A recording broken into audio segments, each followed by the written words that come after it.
రేపే విజయ ఏకాదశి. ఎంతో పవిత్రమైన విశేషమైన రోజు. సంవత్సరానికి 24 ఏకాదశులు వస్తాయి. ఒక్కో ఏకాదశికి ఒక్కో ప్రత్యేకత ఉంటుంది. మరి ఇంతటి విశేషమైన రోజు. ఏ చెట్టును తాకితే సకల దరిద్రాలు తొలగి సకల శుభాలు కలుగుతాయో ఇప్పుడు ఈ వీడియోలో తెలుసుకుందాం. మాఘమాసంలో బహుళ ఏకాదశి రోజున విజయ ఏకాదశిగా భక్తి శ్రద్ధలతో శ్రీ మహావిష్ణువును ఆరాధించి ఉపవాస దీక్షను తీసుకుంటారు భక్తులు. ఈ విజయ ఏకాదశి సమస్త పాపాలను హరించి పుణ్యాన్ని తెచ్చే మహిమాన్వితమైన రోజు. ఈ ఏకాదశి గురించి పద్మ పురాణంలో వివరణ ఇలా ఉంది. ఒకసారి విజయ ఏకాదశి గొప్పతనం గురించి ధర్మరాజు శ్రీకృష్ణుణ్ణి ఇలా అడుగుతాడు. కృష్ణ, మాఘమాసంలో వచ్చే బహుళ ఏకాదశి పేరు ఏమిటి? దాని మహత్యం ఏమిటి? వివరంగా చెప్పమని వేడుకుంటాడు. దానికి శ్రీకృష్ణుడు, ఓ ధర్మరాజా, మాఘమాసంలో బహుళ పక్షంలో వచ్చే ఏకాదశి పేరు విజయ ఏకాదశి. ఈ ఏకాదశిని ఆచరించిన వారికి ఎప్పుడూ విజయమే కలుగుతుంది. ఈ ఏకాదశి సమస్త పాపాలను హరిస్తుంది.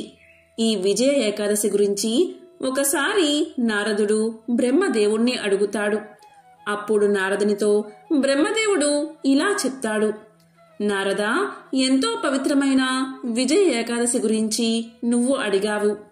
ఈ ఏకాదశి గురించి ఇప్పటి వరకు ఎవరికీ తెలియదు. నీ ద్వారా సమస్త మానవాళికి విజయ ఏకాదశి గురించి తెలుస్తుంది.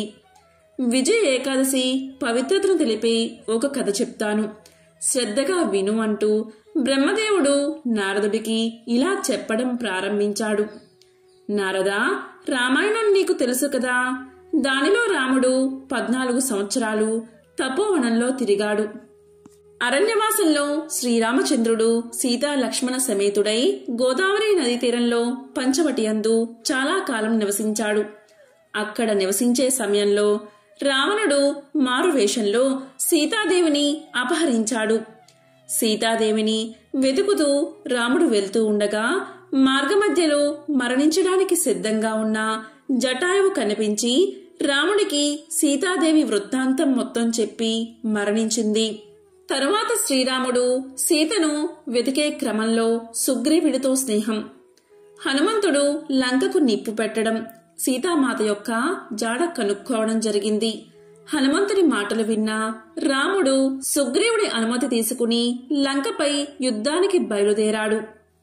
అలా బయలుదేరుతూ సముద్ర తీరం వద్దకు చేరుకున్నాడు. సముద్రం అవతల లంక ఉంది. సముద్రపు విస్తీర్ణం చూసి రాముడు ఎంతో ఆశ్చర్యపోయాడు. సముద్రాన్ని ఎలా దాటాలి అని వానర వీరులతో కలిసి ఆలోచించాడు శ్రీరాముడు. అప్పుడు శ్రీరాముడు ఇలా పలికాడు. లక్ష్మణ, ఏం పుణ్యం చేసి ఈ సముద్రాన్ని దాటగలం? ఈ సముద్రం చాలా లోతుగా ఉంది, నీటితో నిండి ఉంది. ముసలతో, తిమింగలాలతో మొదలైన జల జంతువులతో, చేపలు మొదలైన వాటితో కల్లోలంగా ఉంది. నాకు సులువుగా ఈ సముద్రాన్ని దాటే ఉపాయం ఏదీ కనబడడం లేదు అని పలికాడు శ్రీరాముడు. దానికి లక్ష్మణుడు, అన్నా రామా, నీవు దేవాది దేవుడవు, పురుషోత్తముడివి. ఇక్కడ దాల్బిక మహర్షి అనే పేరుగల మహర్షి దగ్గరలోనే నివసిస్తున్నాడు. ఇక్కడి నుండి 4 మైళ్ళ దూరంలో ఆ మహర్షి యొక్క ఆశ్రమం ఉందట. ఆ మహర్షి అతి ప్రాచీనుడు. మనం ఆయన దగ్గరకు వెళ్తే ఏదైనా ఉపాయాన్ని ఆయన చెప్పగలడు అని అన్నకు సలహా ఇచ్చాడు లక్ష్మణుడు. లక్ష్మణుడి మాటలు విన్న రాముడు ఆ మహర్షి దగ్గరకు వెళ్లి అతన్ని దర్శించాడు.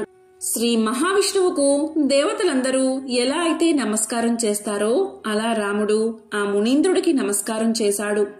అప్పుడు ఆ మహర్షి శ్రీరాముని దివ్య రూపాన్ని చూసి, ఇతను పురుషోత్తముడు, ఏ కారణం చేతనో విశేషమైన మానవ రూపాన్ని ధరించాడు అని మనసులో అనుకుని శ్రీరాముడితో ఇలా పలికాడు. రామా, నీవు ఈ విధంగా రావడానికి కారణమేమిటి అని అడిగాడు. అప్పుడు ఆ మహర్షితో శ్రీరాముడు, మునివర్య, తమ అనుగ్రహం వల్లే ఈ సముద్ర తీరాన సైన్యంతో కలిసి ఉంటున్నాము. ఈ సముద్రాన్ని దాటి లంకను, రాక్షసులను జయించడం కోసమే వచ్చాను. మీ అనుగ్రహంతో ఈ సముద్రాన్ని దాటే ఉపాయం తెలుసుకోవాలి అనుకుంటున్నాను అని శ్రీరాముడు మహర్షితో పలుకుతాడు.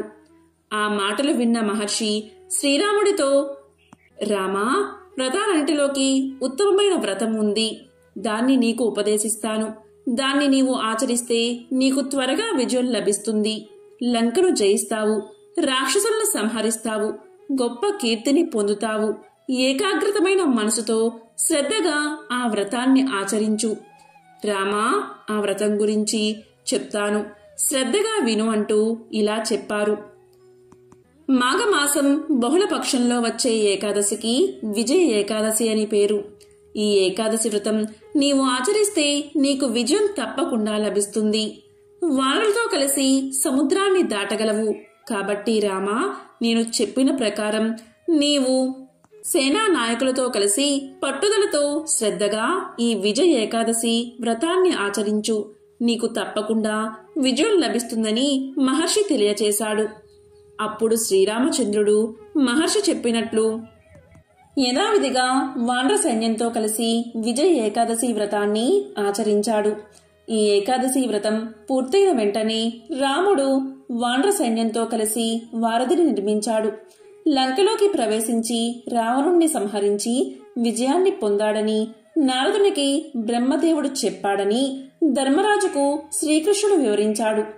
కాబట్టి ధర్మరాజా, విజయ ఏకాదశి వ్రతాన్ని ఆచరిస్తే అలాంటి వారికి జీవితంలో ప్రతి పనిలో విజయం కలుగుతుంది. మరి ఎంతో విశేషమైన పవిత్రమైన ఈ రోజు స్నానం చేసే నీటిలో వేపాకులు కానీ తులసి ఆకులు కానీ వేసుకుని స్నానం చేస్తే చాలు. శరీరంలో ఉన్న నకారాత్మక శక్తులన్నీ తొలగిపోతాయి. శరీరానికి నూతన ఉత్తేజం వస్తుంది. సకల శుభాలు కలుగుతాయి. ఈ రోజున శ్రీ మహావిష్ణువును పూజిస్తూ అరటిపండు, పసుపు వస్త్రం, పసుపు మిఠాయిలను సమర్పించండి. ఈరోజు తప్పకుండా జపించాల్సిన మంత్రాలేంటో కూడా ఇప్పుడు తెలుసుకుందాం. విజయ ఏకాదశి రోజున విష్ణువును పూజించే సమయంలో ఓం నారాయణ లక్ష్మీ నమః, ఓం నారాయణ లక్ష్మీ నమః అనే మంత్రాన్ని 108 సార్లు పఠిస్తే నిరుద్యోగులకు ఉద్యోగం లభించే అవకాశం ఎక్కువగా ఉంటుందట. ఓం సియాపతియే రామ రామాయ నమః అనే మంత్రాన్ని జపించడం వల్ల మీ మనసులోని కోరికలు నెరవేరుతాయట. ఓం నమో భగవతే వాసుదేవాయ నమః అనే మంత్రాన్ని జపించడం వల్ల మీ ఇంట్లో సుఖ సంతోషాలు పెరుగుతాయట. ఎంతో విశేషమైన విజయ ఏకాదశి రోజు ఏ చెట్టును తాకాలి అంటే అదే ఉసిరి చెట్టు. ఉసిరి చెట్టు సాక్షాత్తు లక్ష్మీనారాయణల స్వరూపమని పురాణాలు చెబుతున్నాయి. ఉసిరిని భూమాతగానూ కొలుస్తారు. దేవదానవ సంగ్రామంలో కొన్ని అమృత బిందువులు పొరపాటున భూమి మీద పడ్డంతో పుట్టిందే ఉసిరి అన్నది ఒక కథనం. ఇది సకల మానవాళిని రక్షిస్తుందని నమ్మకం. వృద్ధాప్యాన్ని దరి చేరనివ్వని ఔషధ మొక్కలలో ఉసిరికి ఉసిరే సాటి అని చెబుతుంది చరక సంహిత. అందుకే ప్రతి వ్యక్తి తన జీవిత కాలంలో 5 ఉసిరి చెట్లు నాటాలని చెబుతూ ఉంటారు. సూత మహర్షి ముళ్ళందరితో కలిసి నైమిసారణ్యంలో పౌర్ణమి నాడు ఉసిరి చెట్టు కింద వన భోజనాలు చేసినట్లు పురాణాలు చెబుతున్నాయి. ఉసిరి చెట్టు అనేక ఔషధ గుణాలు కలిగిన వృక్షం. అలాగే దామోదరుడికి అంటే శ్రీహరికి అత్యంత ప్రీతిపాత్రమైన వృక్షం. కాబట్టి ఈ విజయ ఏకాదశి రోజు ఎవరైతే మీ ఇంటి దగ్గరలో ఉసిరి చెట్టు ఉంటే ఆ ఉసిరి చెట్టు దగ్గరకు వెళ్లి ఉసిరి చెట్టు మొదట్లో చెంబుడు నీటిని పోయండి.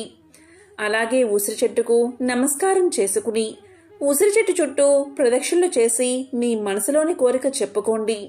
ఇలా చేస్తే చాలు, మీ కోరిక తప్పకుండా నెరవేరుతుంది. ఉసిరి చెట్టుని దాత్రే వృక్షం అంటారు. ఉసిరిక లక్ష్మీదేవికి ఆవాసమై ఎంతో ప్రీతికరమైనది. ఉసిరి వృక్షం మొదట్లో దాత్రీదేవిని, దామోదర స్వామిని పూజించి అంటే లక్ష్మీనారాయణలు పూజించి తీపి పదార్థాలని నైవేద్యంగా పెడితే చాలు. అప్పుల బాధలు, రుణబాధలు తొలగిపోతాయట. అదేవిధంగా ఉసిరి చెట్టు మొదట్లో 8 వైపులా దీపాలు పెట్టి 8 ప్రదక్షిణలు చెయ్యాలని, ఇలా చేస్తే విష్ణుమూర్తి అనుగ్రహం కలుగుతుందని పెద్దల మాట. ఉసిరి ఆరోగ్యానికి సంజీవని లాంటిది. రోజూ ఉసిరి ఏదో ఒక రూపంలో మనం తినాలి. ఇందులో షడ్రుచుల్లోని చేదు తప్ప మిగతా 5 రుచులు ఉంటాయి. ఉసిరి జీర్ణశక్తిని కాపాడుతుంది, శరీర ఉష్ణోగ్రతను తగ్గిస్తుంది, శరీరంలో సమతుల్యం తీసుకువస్తుంది. అలాగే ఉసిరి చెట్టు గాలి కూడా చాలా మంచిది. అందుకే ఉసిరి చెట్టు దగ్గర దీపం పెట్టి ఇలా విజయ ఏకాదశి రోజు ప్రదక్షిణలు చేస్తే మీ కోరిక తప్పకుండా నెరవేరుతుంది. కాబట్టి ఎంతో విశేషమైన ఈ విజయ ఏకాదశి రోజు ఈ విధంగా ఉసిరి చెట్టుకు నమస్కారం చేసుకోండి. ఈ విజయ ఏకాదశి నాడు బంగారం దానం, భూమి దానం, అన్నదానం, గోవులను దానం చేయడం వల్ల పుణ్య ఫలితాలు కలుగుతాయని పండితులు చెబుతున్నారు. కాబట్టి ఈరోజు ఇటువంటి విధి విధానాలు పాటించి లక్ష్మీనారాయణల అనుగ్రహాన్ని పొందండి. ఓం శ్రీ మహాలక్ష్మియే నమః. ఓం నమో నారాయణాయ.